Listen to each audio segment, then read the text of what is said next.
Welcome to the Reimagine podcast. Each week, give yourself 30 minutes and meet the people working hard to create the future of insurance today. Hi, this is Paul Tyler with another episode of the Reimagine podcast. Laura, welcome.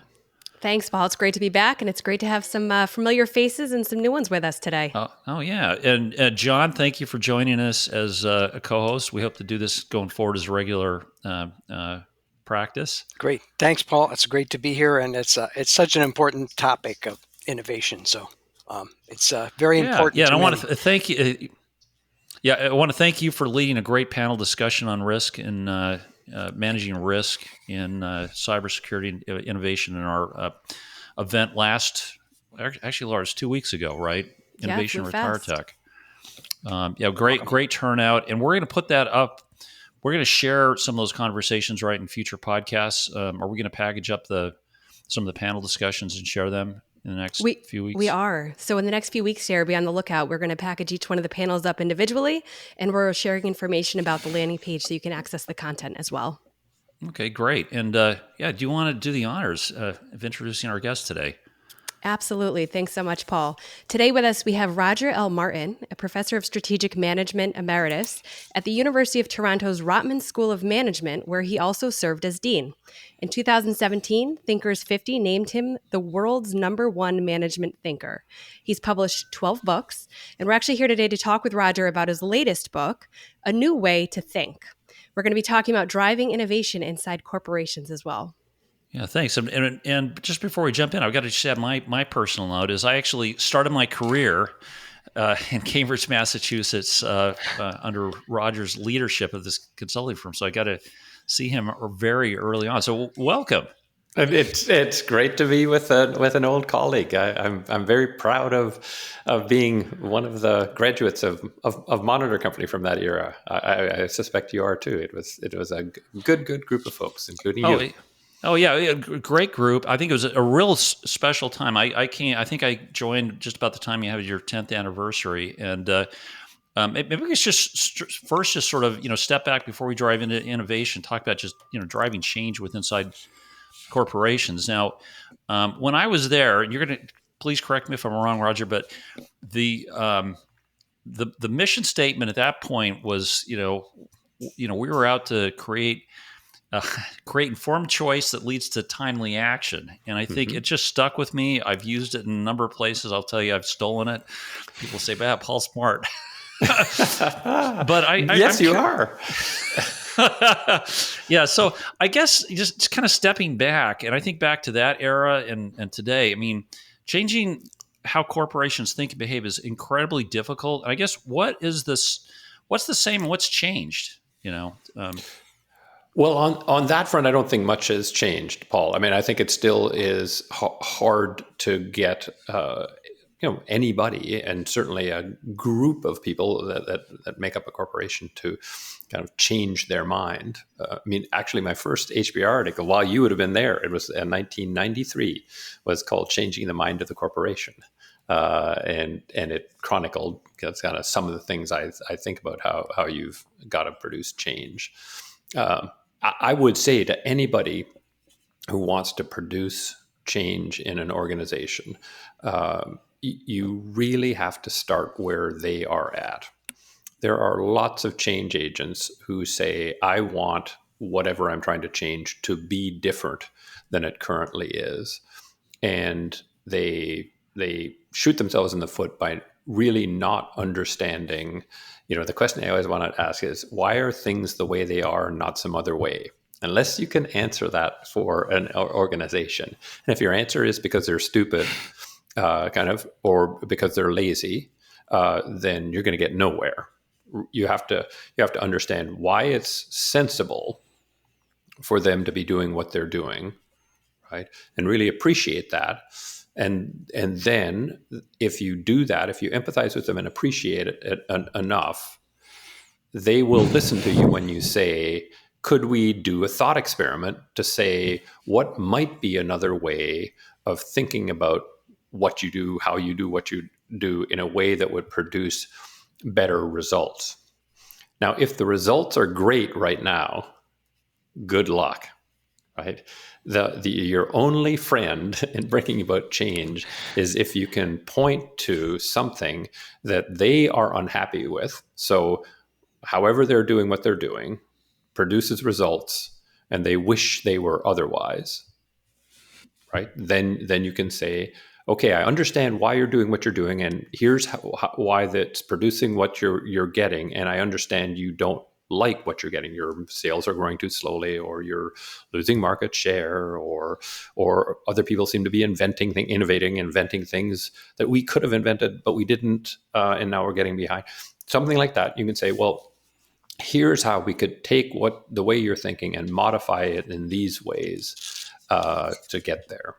And on that front, it's if you put the breadcrumbs too far apart. If you say we could stop doing what we're doing now and do this other thing over here, and they can't sort of see how you could go along the pathway following the breadcrumbs to there, then it ain't going to happen either. But if you say we could head in this direction and do this kind of thing, and then if we can get that to work, we'll do this kind of thing, and then this kind of thing, and then we'll get to a destination. So that would be my quick and dirty on how do you get somebody to change, and that has not changed in the I guess the 30 years since I wrote that HBR article. Wow. Roger, that's very interesting the way you put that in terms of not putting the crumbs too far apart, because it makes sense to me based upon what I've seen in terms of resistance to change and difficulty of leading change. And I naturally, and I don't mean as sort of a gift, but in terms of kind of who I am, is tend to think about change, and I go like, okay, I got it. You should be getting it too, the same way I get it, and that's not the case. And I think that point that you had there is to talk about the change experiment is kind of an interesting way. I haven't heard that phrase, but that's a great way of sort of saying, okay, it's an experiment, and you're offering. I think what I heard you say was the opportunity to say, if it doesn't work, we can go back. Yes. We're not too far out there, so we can go back. Or if it does work, just think we can keep going. And absolutely. And that's what I used. That's what I used, John. John and I before the show talked, compared notes. We were both academic administrators, and I was a dean of a business school, and it was. And for what it's worth, it was a transformation. I was dean for 15 years, and the book on it was the Rotman School, totally transformed in those 15 years. But I always joke that I didn't actually make any changes. I just ran experiments. And so I learned early on, don't go to faculty council and say, I want to change this. And John's laughing. The minute I say faculty council, he starts laughing. I didn't go to faculty council and say, I would like to change this into this. I want to make this fundamental change to the program, or I want to create a new program. I would say, I'd like to run an experiment. I'd like to try this. Can we try that? And I'll give you an example. So I had the idea of, in second year, we had a fall semester and a spring semester, and you took 6 courses in each semester. And I said I would love to put a mini semester in the start of January when they come back from the holiday break, 2 weeks, where you take one intensive course, and we just move ahead. The second semester start mid-January rather than the start. And like a whole bunch of professors said, "Oh, that'll never work. People can't learn that way." Blah blah blah blah blah. Okay. So I just said, can we just do an experiment? Let's just try it, one year. And then I went and they said, "Oh yeah, that's no big decision, just to try something." And then I went to the very best professors who I felt I could get on board to say, just try it once, teach a course in this 2-week format. And I supported them. I gave them a little money to redesign their course. And I hyped it with the students. And sure enough, it was a smash hit. And so I went back to faculty council and said, can we do this again next year? sure. Can we do this again next year? And then in due course, I said, we've been doing this for so long now. We should probably actually write this into the sort of the constitution of the school. And they're, yeah, like what, we've been doing this for forever, of course. So that was my trick, right? Which is don't ever change anything. Just run experiments. You like that, Paul? I love it. Well, and it's interesting when you say, just to carry on with the breadcrumbs analogy of the experiment. We're in the insurance space, and Roger, I know you've done work here. Mm-hmm. We're just ground in data, Yes. and well, show me the data, show me the numbers. You have a section. I almost would have created a chapter in your book called, identifying the innovation traps. And you have a great section talking about a company that said, boy, research and development is really critical for us. But why aren't results, why aren't we getting the results we should? And they tried a little harder. Can you kind of just tell that story and what your learning was in that industry?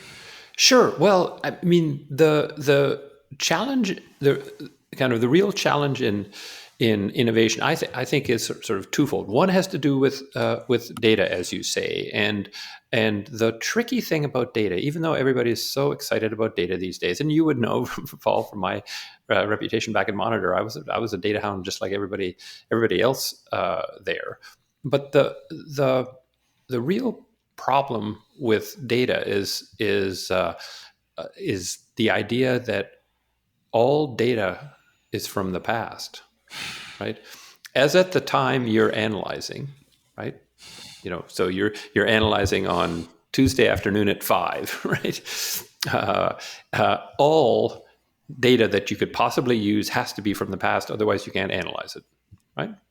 So the thing about that is if you kind of remember your statistics 101 course, your stats professor would have said, well, if you want to analyze data as a sample from the universe in order to be able to draw some inference about what's going on here, that sample has to be representative, right? The first thing they teach you.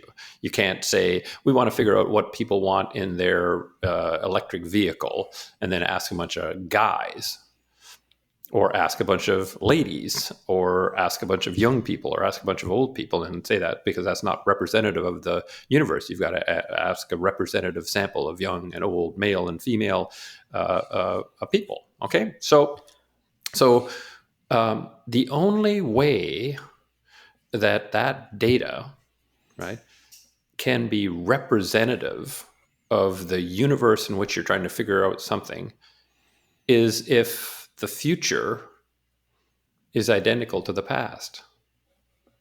Because otherwise your data set, right, is not representative, and your statistics professor would tell you it is dangerous to make any inference whatsoever from that data. So whenever we have analysis, right, and we make a decision based on analysis, the implicit assumption we're making is the future is identical to the past. Now, I don't know about you three, but like I've had this experience where the future keeps being different. Right? Definitely. Like I don't know about you guys, but like, have you found this too? That the future, like in the world of business, it like tends to be different, right? Mm-hmm. New companies show up with new products, and those damn customers seem to want different stuff, right? And so the assumption that the future is identical to the past is not a particularly good one. And so if you do data analytics to make decisions about the future, one, you're going to be wrong, right? And two, there's this other problem pointed out by this really smart, one of the greatest American philosophers of all time, Charles Sanders Peirce, pointed out that no new idea in the history of the world has been proven in advance analytically. So when you kind of think about that, think about how many times, I'm sure each of the three of you has had this experience. You've come up with something innovative that you need permission to do, like you're not in the position to sort of green light it, and you go to the person who has your boss who can green light this and say, listen, and Laura says, listen, I've come up with this awesome idea. It's really transformative. I think it's going to be awesome. And Laura's supervisor says, well, Laura, that sounds very, very interesting, very promising. But what I need you to do is go back and get enough data to prove that this will work, and then we'll give you the $100 million you're asking for, and you need to do this. And that supervisor actually thinks he or she is just asking a completely reasonable thing. Laura, just go do the work you should have done in the first place here to have the data. He or she is not understanding that he or she is asking Laura to do something that no human being has ever done in the history of the planet. And so Laura either goes back to her office, pulls a bottle of vodka out and starts drinking heavily, or shaves back the innovativeness of her idea so that it's just barely different than what we're doing today. And she can get lots of data to support that that's a good idea because it's what we're doing today, right? And then she goes back and gets approval for it. But then her boss is like complaining to other people, our R&D department, Laura, she just keeps coming up with these little ideas. Like there's just they're nothing. They're just little ideas. If we could only be really innovative, right? So they have no idea that they've destroyed innovation by asking the question, prove it. Right. Prove it. Prove it is the enemy of innovation. And Laura, you did massive amounts of client research before you launched TEDx Hartford, right?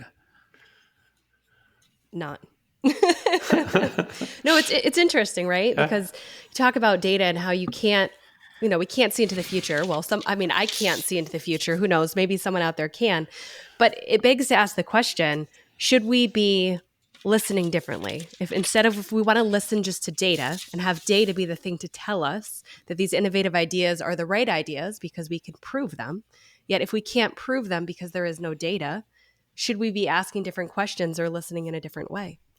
I would say both, Laura. I think you're bang on. So what we should be doing, so one is imagining. So the only way you're going to create something new is to imagine a possibility. So how do you imagine a possibility? Does it come from nowhere? No, it comes from thinking about your experiences in a different way. So if you think about data, right? And the modern ways we crunch data, right? To be able to crunch data, right? You've got to flatten data down to one element, right? So that you can add them up and figure out means and modes and standard deviations and the like. So part of the answer to your question and your supposition, Laura, is thinking about the data that we see in a different way. Saying rather than asking that customer rate this from 1 to 10, right? And so all you get out of them is 7. That's it. Rather, think about everything that they said to you. That's the whole picture that they gave you, all the nuances, the words they used to describe something. Now, what's the problem with that? You can't add that up, right? And because it's different than what the next person said and the next person said. But it's listening with an ear to, I need to understand everything that they said and make some sense of it, even if I can't quantitatively add up what they've said. Mm-hmm.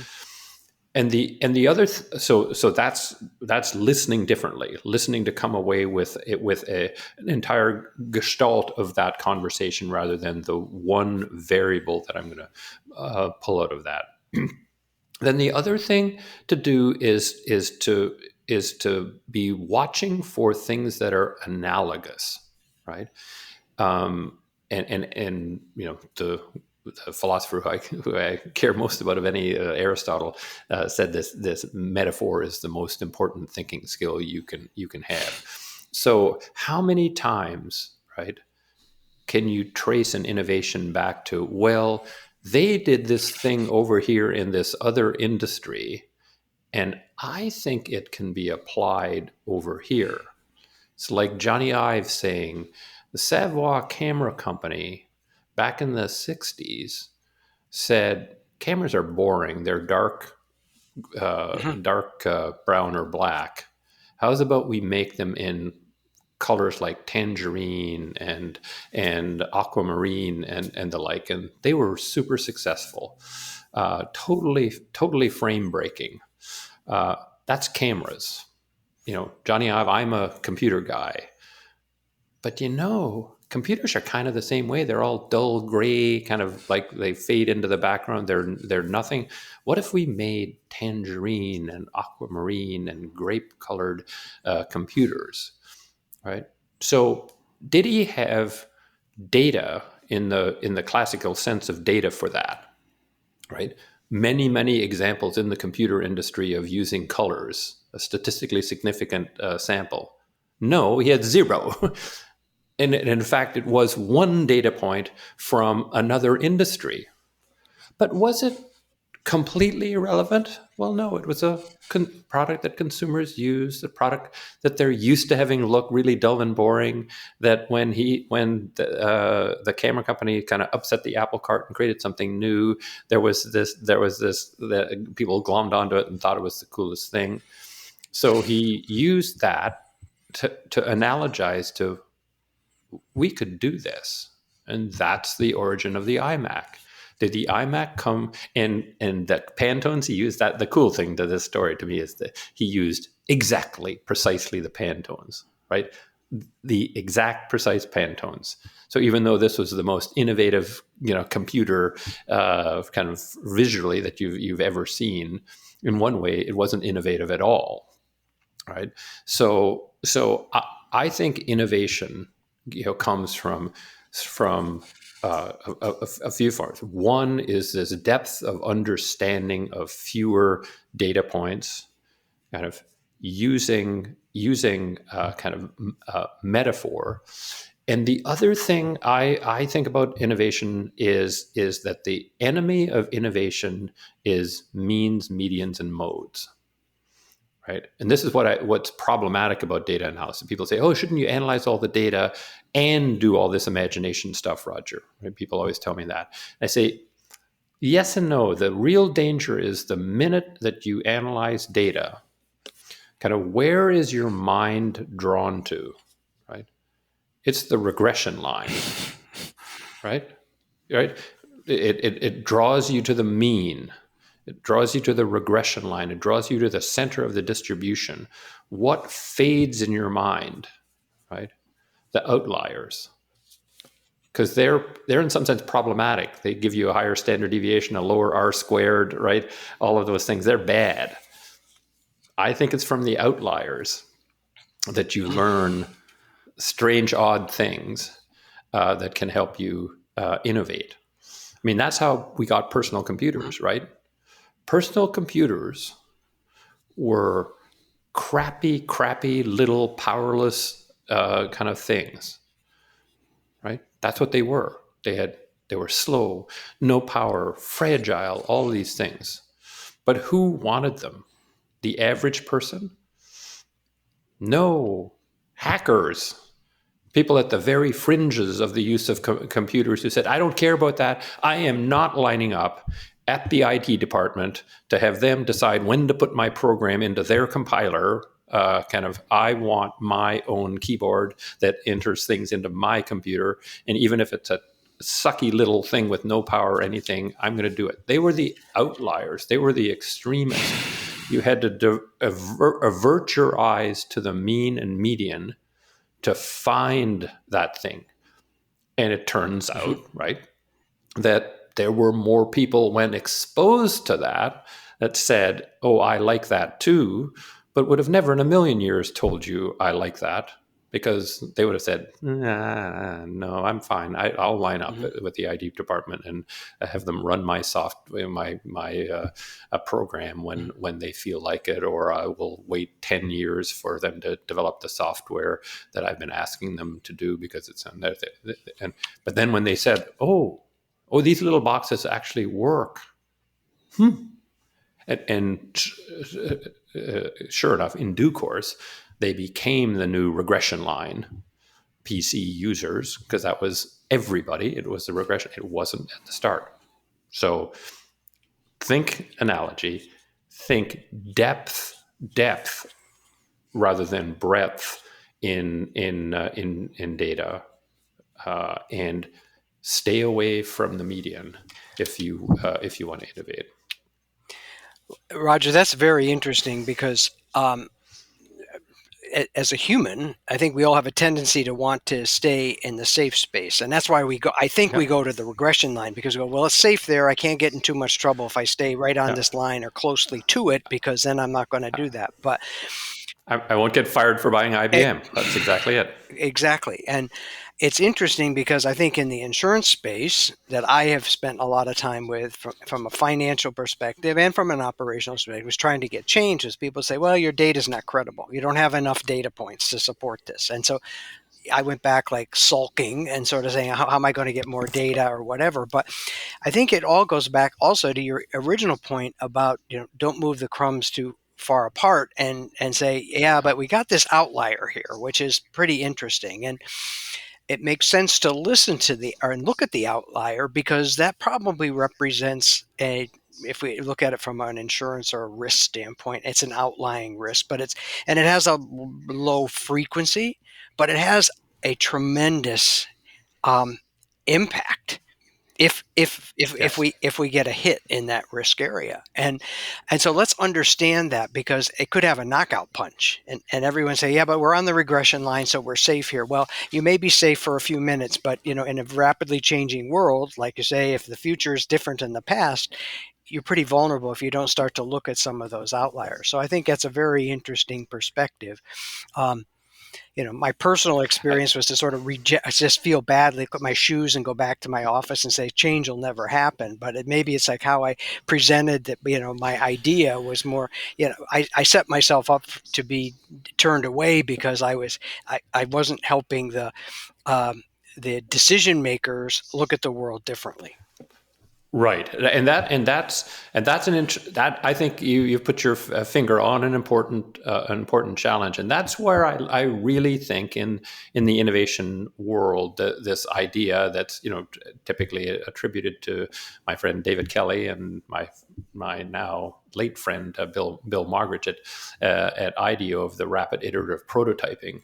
It makes sense, right? Like Aristotle, if he was around today, would say, "Good idea," because if you think about it, the time the following way, which is that the real data problem of the next 6 months, right, is that we have no data about it, right? Because it's the future, so we have no data. That's a real data problem. What's the great thing from a data standpoint about the next 6 months? Well, it's in 6 months we'll have lots of data about it, right? People turn around and look backwards, and there's just oodles and oodles of data. So the way to place the breadcrumbs close enough together to encourage people to go with you is to run low-res experiments that don't cost ridiculous amounts of money, to say, here's what I think will happen if we do this.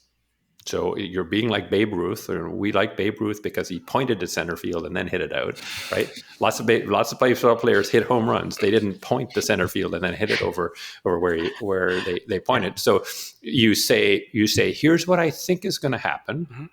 Let me try this. And then at the end of 6 months, you do have data, right, on what you've just tried. And if it's consistent with what you predicted, like Babe Ruth, they'll say, well, that's John, my boy, that's pretty interesting. You said that was going to happen, and it happened. And then you can say, can we now up it? do 10x, a bigger, higher resolution experiment, and here's what I think will happen if we do that, and do that for another 6 months, right? And then then if you've once again, we're more right than wrong, your credibility builds, and they will go with you. So that's why I think a great intervention, innovative interventionist is one who figures out how to do that and spends as much time thinking about how to make that happen. And again, if I go back to the Rotman School, right, I was dean for 15 years. My explicit plan, and you can ask people who I told it to going in, is this is kind of a crappy business school, and I want it to become Canada's greatest business school and the only Canadian business school that's globally consequential. That'll mean it has to be totally transformed. But I want to do that so slowly and in a measured way that nobody's going to freak out and jump off the bus in the first year, second year, third year, fourth year. And people expect me as a business guy coming from the outside. I was going to fire everybody and reorganize and all that kind of stuff. And I stunned everybody. I did none of that, right? No reorganization, no mass firings of people, no pronouncements about how we're going to do everything different, no nothing. But we marched on a path where we changed some things every year, and 15 years later, it was unrecognizable from where we started. Unrecognizable, right? We climbed from nowhere to third ranked in the world, behind only Harvard and Wharton in research, for example. We were 3 times the size we were. We had a different curriculum. We had 15 times as much executive education. We were now half international rather than 5% international. I mean, it was unrecognizable, but there was not a year-to-year difference that freaked anybody out. And so that's what you got to do if you're going to innovate. Breadcrumbs, close together, not far apart, and predict, then gather data and show that you were thinking more soundly than not, even if people thought you're nuts, which many people did think I was nuts. Yeah, change without being changed. It's interesting. Now, John and I talked about this a little bit the other day, but Roger, just kind of connecting the dot between Apple and insurance. You think about the insurance business, I should theoretically be able to offer you cheaper rates than John if I know that you exercise, you're going to live longer. Mm-hmm. Right. Yep. Okay. Studies say if I take 1,000 steps, 10,000 steps a day, that perhaps I will be healthier. Now, if I go back to John and his regulatory world and I say, John, I want to put this product on the shelf. I want to give discounts to Roger if he wears this watch and he does this following for a certain period of time. What are you going to say, John? What are you going to say to me? Oh, absolutely. I'm going to say no, because you don't have enough data to support that decision. And I want it to be absolutely certain that if John wears that watch, he's not going to die. And wouldn't that be a fun world if if that's all it took to stay alive, was to wear a Fitbit? But I think I think that's exactly right, Paul. That's exactly the discussion we were having. Yeah. Now, what I'd love to have the people on from Hancock, because Roger, they did that. They now I don't know if they just, somebody said, let's do an experiment and give away an Apple Watch with a life insurance policy, but they kind of made this work, at least for me, from the outside.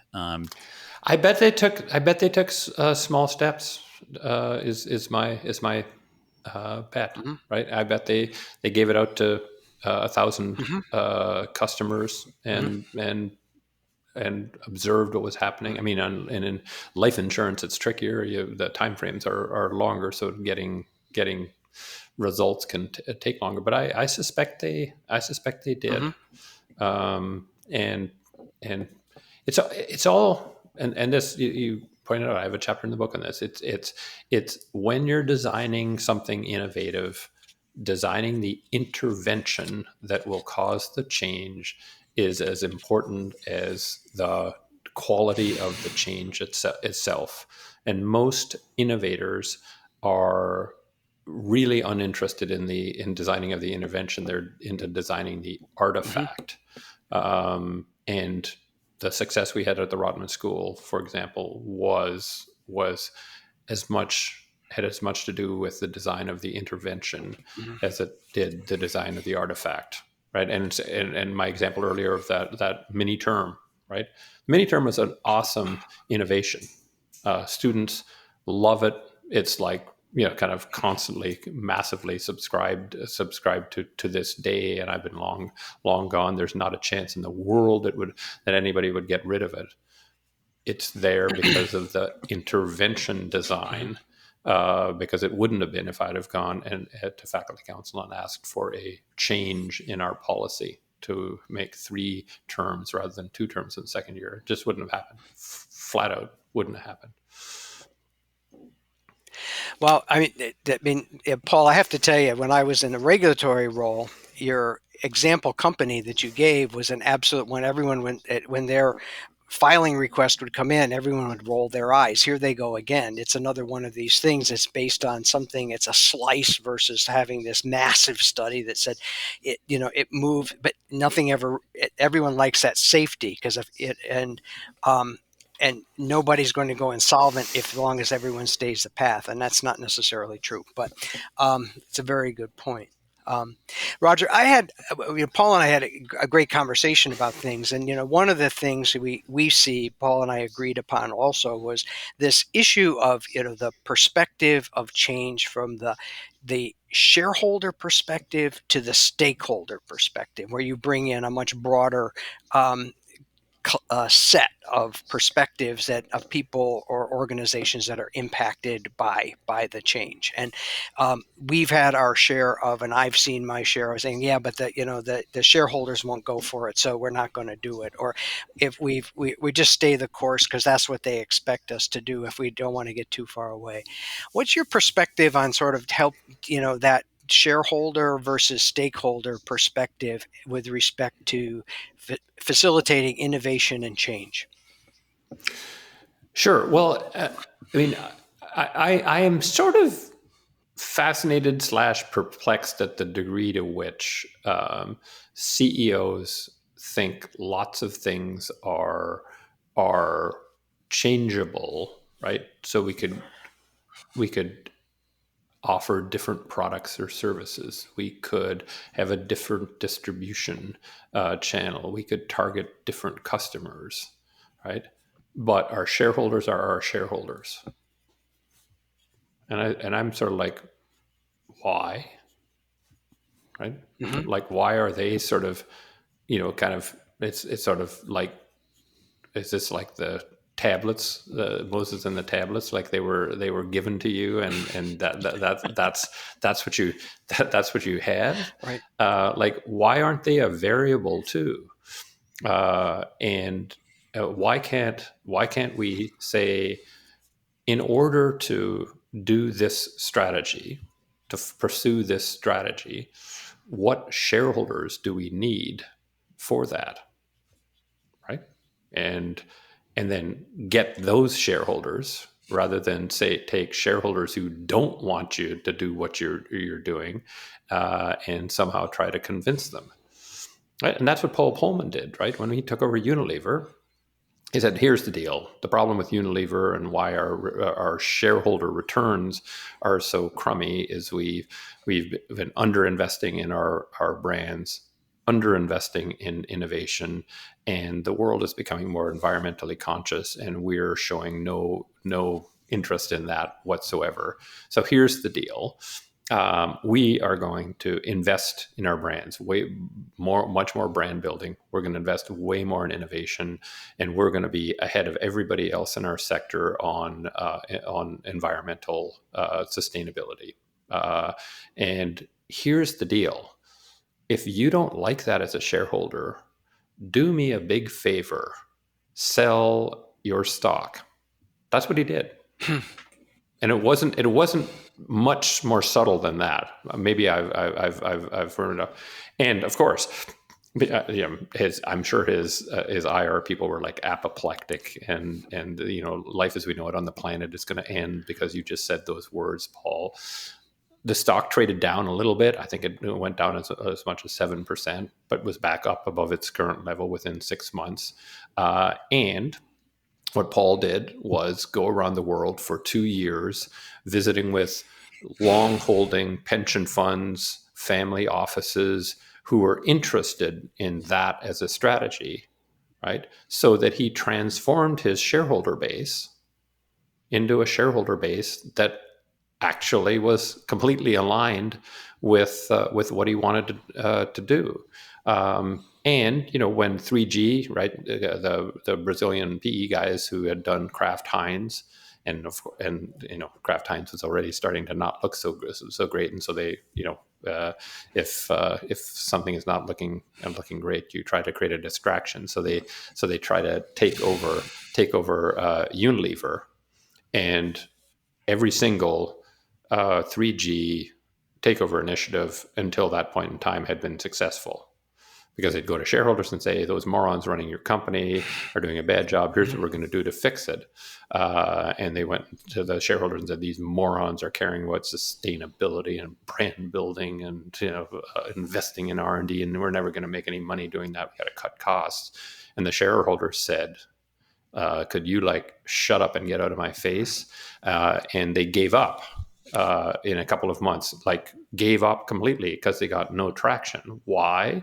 Because Paul had viewed shareholders as a variable that you must choose, just like you choose what sectors, segments industrial sectors you're in, what segments of those you're playing, and how you're going to win. And I wish more CEOs did that. Is just not view their shareholders as fixed, as this boogeyman who's there, they're fixed and it's their way. Because again, shareholders, again, in the modern world, right? Who are shareholders anyway, right? Are they people who provide you with capital? No, right? No, they're, for starters, right? If you ask the question, what is the value of new capital raised on the NYSE every year compared to trading on the NYSE every year? And the answer would be, I think would be 0.1% or something, right? So it's just a large casino, not a capital raising sphere. And then the question is, who are these shareholders anyway? Well, the ones that are on your register aren't the shareholders, right? It's people like CalPERS, right? Is CalPERS are they a shareholder? No, they're a fiduciary. It's not their money; it's pensioners' money, and they're simply an agent, a fiduciary agent for them. How about BlackRock or Fidelity? Are they actual real shareholders? No, they're not. They're fiduciaries too. And so all these supposed shareholders who it's their money and they aren't. There's like a tiny little minority now that are, for the Dow Jones 30, the top 3 investors for the Dow Jones, kind of every component of the Dow Jones 30 is BlackRock, Fidelity, and State Street. So I don't treat them with this amazing respect. So you gave us the money, otherwise we wouldn't be able to survive. And so whatever crazy ass idea you have, we're gonna dutifully follow that. It's no, you have to explain to them kind of what you're gonna do, and invite them to get the hell out if they don't like, and invite people in who do like it. So speaking of inviting people in, at what point of change or at what point of an idea should employees be invited in? So not just those creating the change, but the people around and supporting it.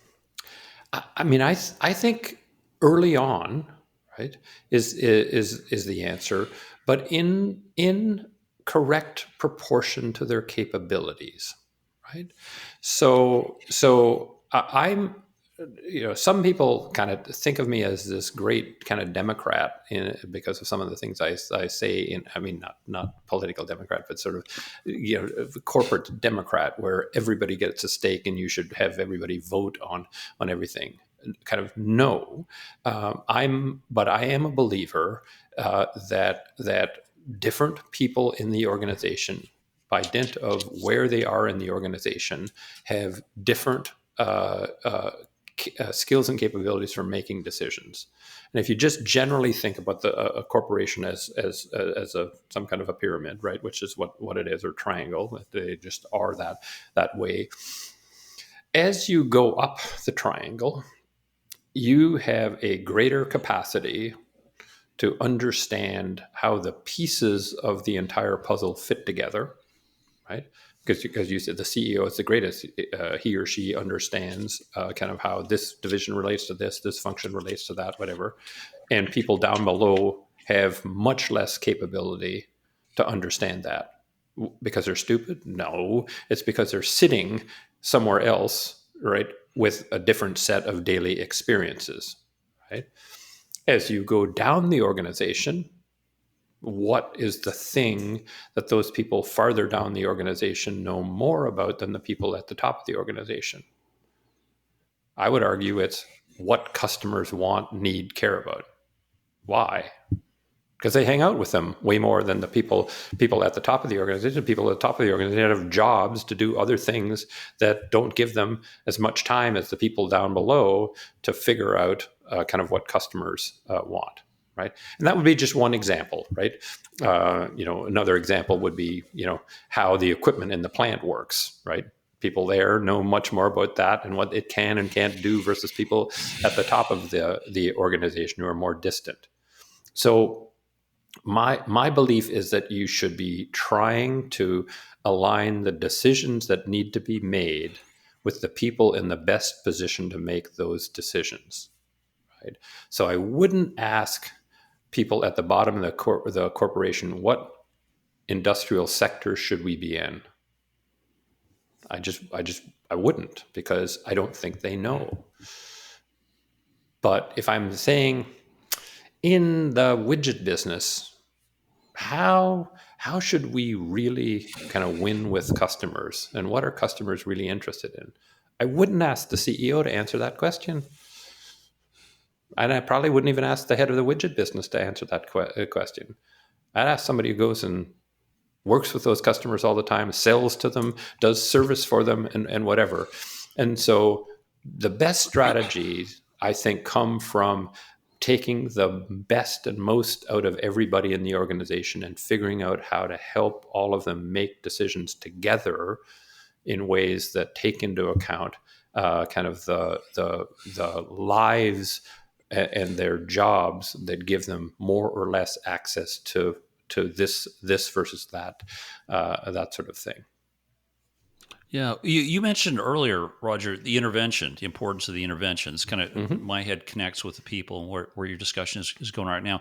Insurance industry, at least from my experience, it's one, Roger. It's a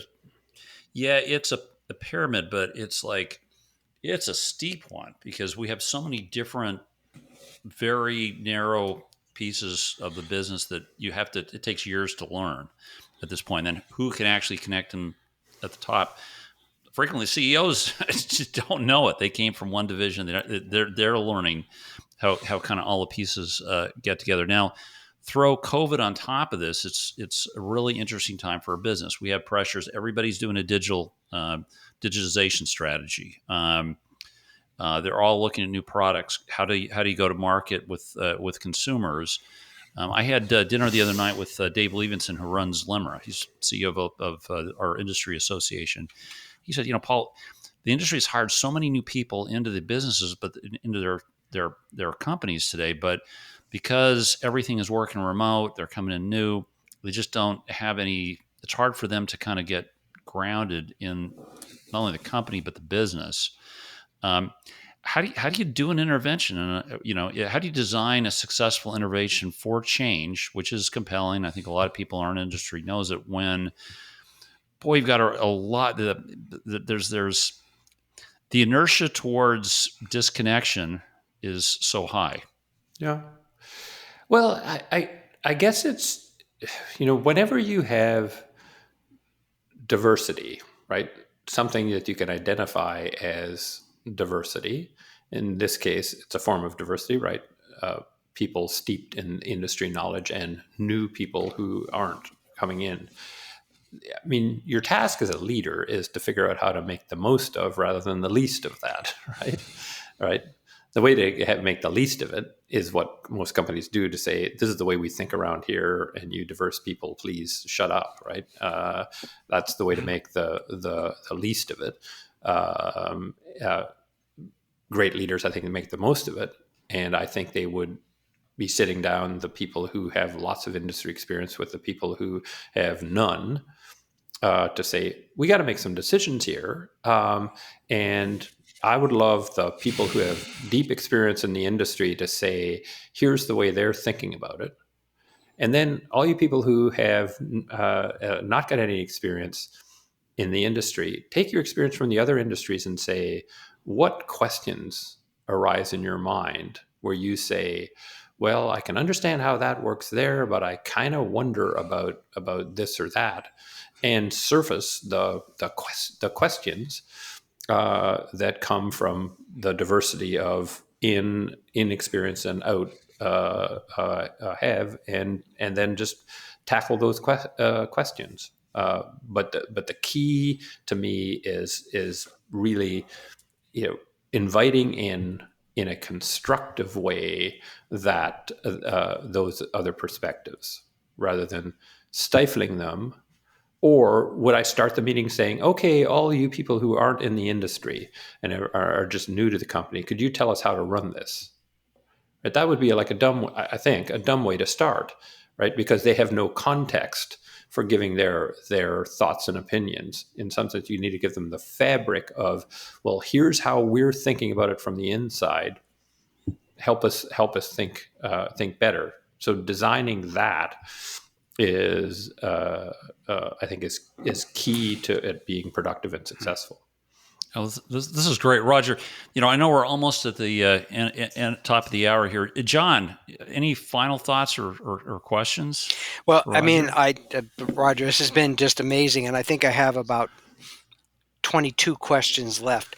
But I mean, and I didn't start out with that many when I began listening to you, and it's been very interesting to hear you kind of turn over a lot of rocks, and I think there's a great opportunity here with in terms of hearing your comments in terms of innovation and facilitating change that provide a lot of guidance and wisdom for that, which doesn't necessarily correlate with the way things have been done in the past or the way that many organizations are proceeding today. But I mean, in terms of some of this has been very interesting. I just have one question I will ask, kind of building on Laura's question about bringing people in.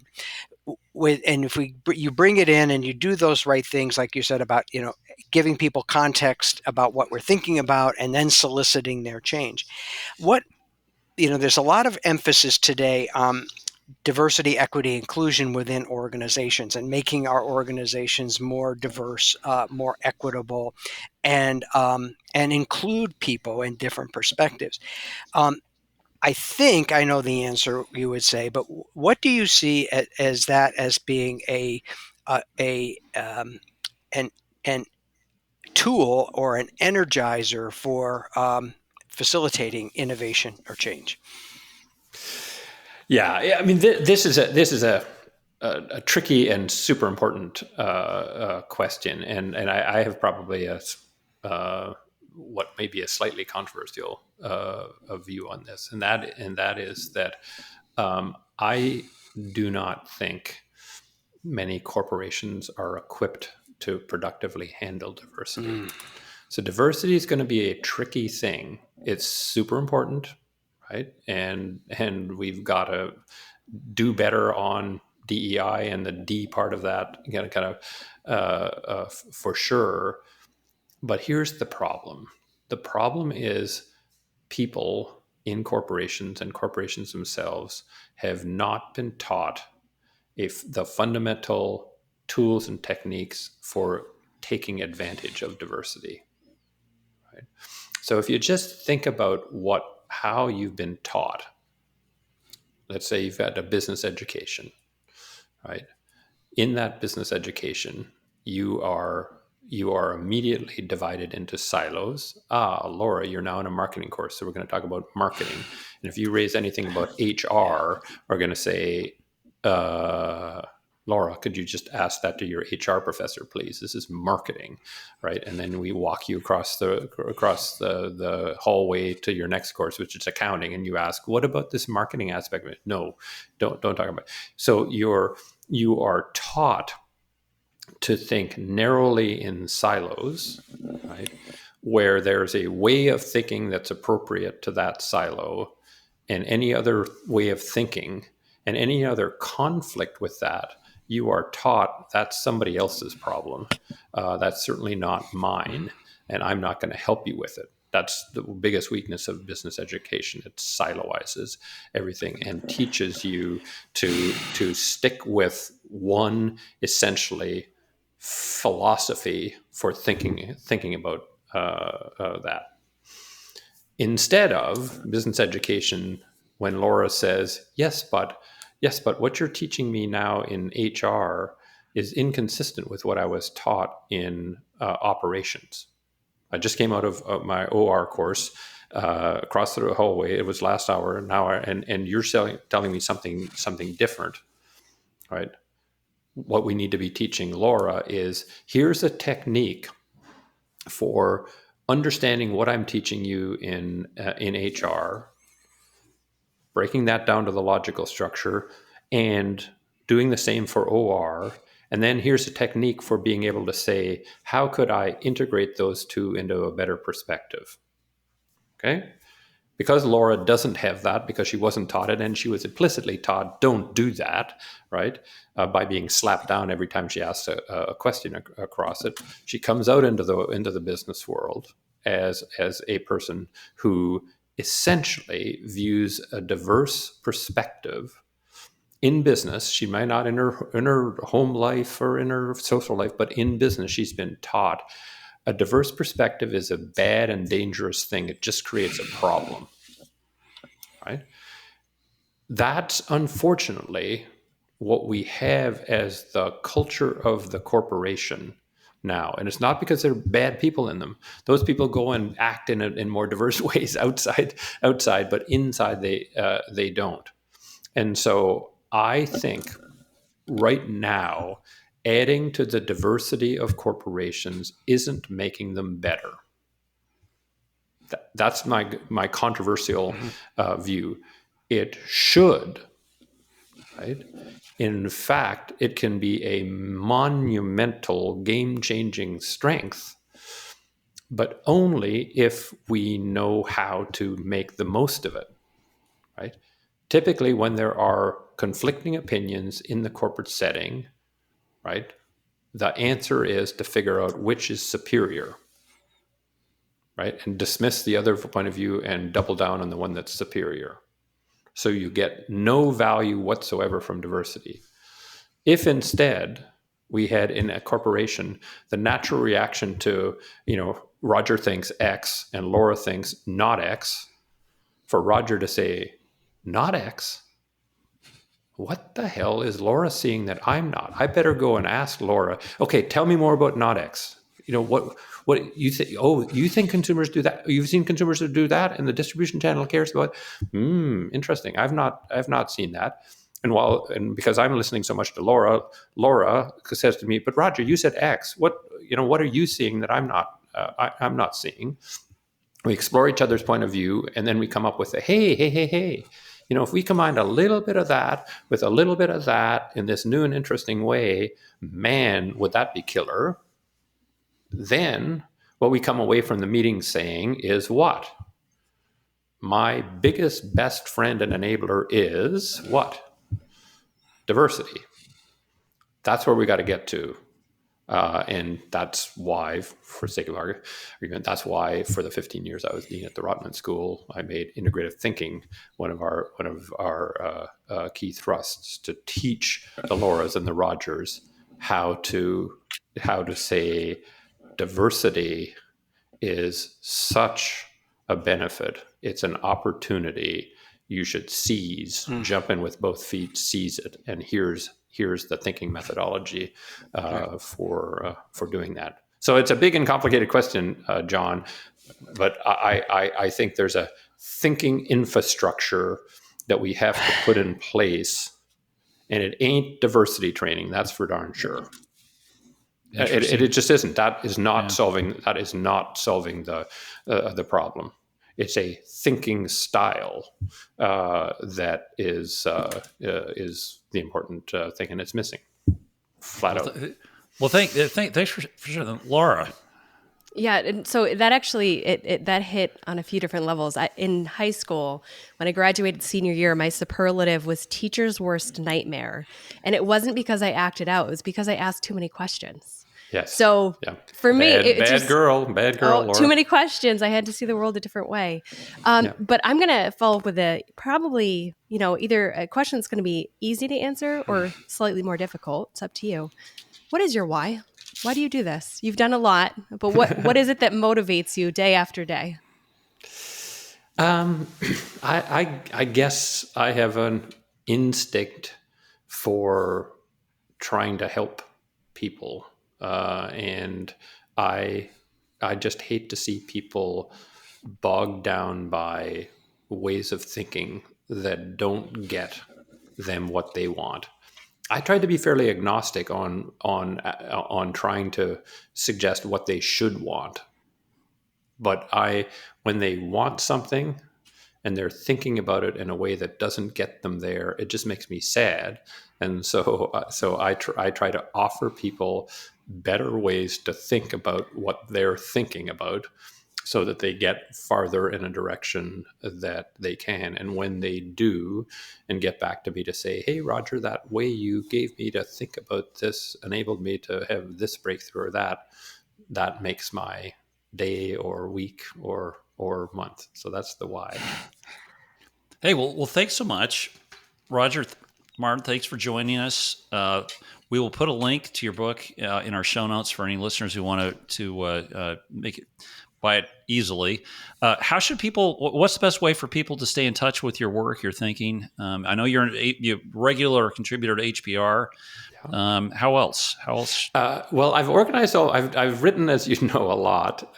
This is book 13, and I've probably written 700 or 800 articles. I've tried to organize them in a user-friendly way on my website. So if you want to see any of my work, my readings, it is www.rogerlmartin.com. Now, don't do rogermartin.com, or you will get a real estate broker in Houston who is an extremely nice man, and he sends me all these emails and everything back, and he's so dutiful about it. And I send him all my books. He likes my books, and so we're friends. But I do not want to make his life more miserable. So remember, my middle name is Lloyd, so it's rogerlmartin.com, and then Twitter, I'm at rogerlmartin. And you would like this, Paul. If you haven't seen this, I have, for the past 89 weeks and counting, Monday I guess will be 90th, put out a piece on Medium in a series I call the Playing to Win Practitioner Insight series. So it's a 1,500 to 2,000 word piece on some aspect of how to practically do strategy. And so if anybody's a medium person, all they have to do is type in my name or Playing to Win. They're tagged to that, and they'll get access to all of those pieces in the series. Those would be the ways. Okay, terrific. Okay, we'll put those. We'll put them in the links. John, thank you. Laura, thanks. And want to thank all our listeners. Give us your feedback, and join us again next week for another episode of the Reimagine Podcast. Thanks. Thanks for listening. If you enjoyed the show, please rate and recommend us on iTunes, Stitcher, Overcast, or wherever you get your podcasts. You can also get more great information about this company and other great startups at imagine.nfg.com.